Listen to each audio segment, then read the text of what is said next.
በዚህ ሳምንት እኛ ልናደርገው የሚገባ ምንድነው ሲባል ራሱን ለሰጠን ጌታ ራስን መስጠት ነው። ከእግር ጥፍር እስከ ራስ ጠጉር ያሉ ሕዋሳትን ሁሉ ለእግዚአብሔር የምናስረክብበት ሳምንት ነው።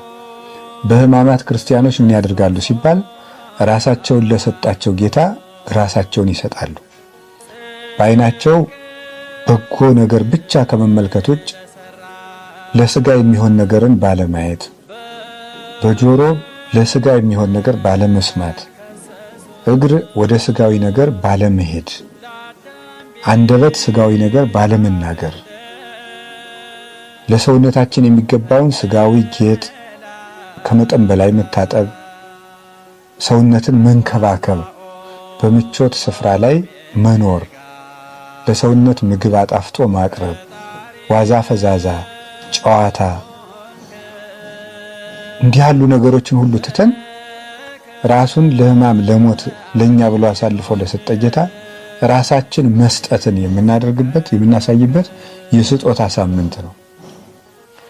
የምንሰግድበት የምንጸልይበት ምዕመናን በቤተክርስቲያን ተገኝተው ቀኑን ሙሉ ሲሰግዱ የሚውሉት በእኛ ስግደት ኃጢአታችን ይደመሰስልናል ብለን አይደለም፣ የኛ ሥራ ያጸድቅናል ብለን አይደለም።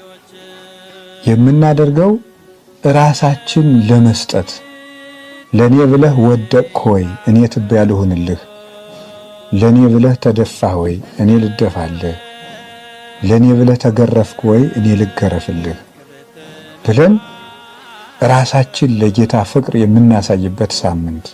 ሁልጊዜም እናሳያለን፣ ግን ዕለቱን ለማሳመን ነው እንጂ ክርስቲያን ኑሮው ሁሉ በክርስቶስ ፍቅር የታሰረ ነው እንጂ ዓመቱን ሙሉ ክርስቶስን ትተን በሳምንቱ የክርስቶስ የምንሆን አይደለንም። ይበልጥ ደግሞ በዓል ወስነን የምናሳይበት የምንገልጥበት ያቺ ቀን የማትረሳ መሆኗን የምናሳይበት ጊዜ ነው ማለት ነው።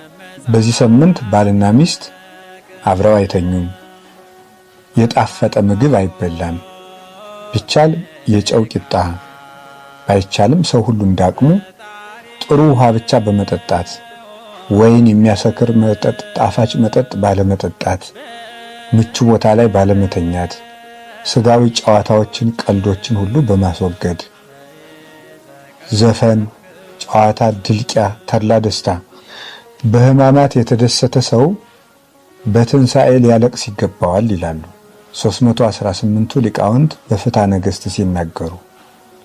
ድግስ የለም በዚህ ሳምንት። ይህን ሁሉ አስበን ከጌታ ጋር የምንታመምበት ሳምንት ነው። ከክርስቶስ ጋር የታመመ ሰው ከክርስቶስ ጋር ይነሳልና። እነዚህ ሕማማትም ለኛ ክብሮቻችን ናቸው።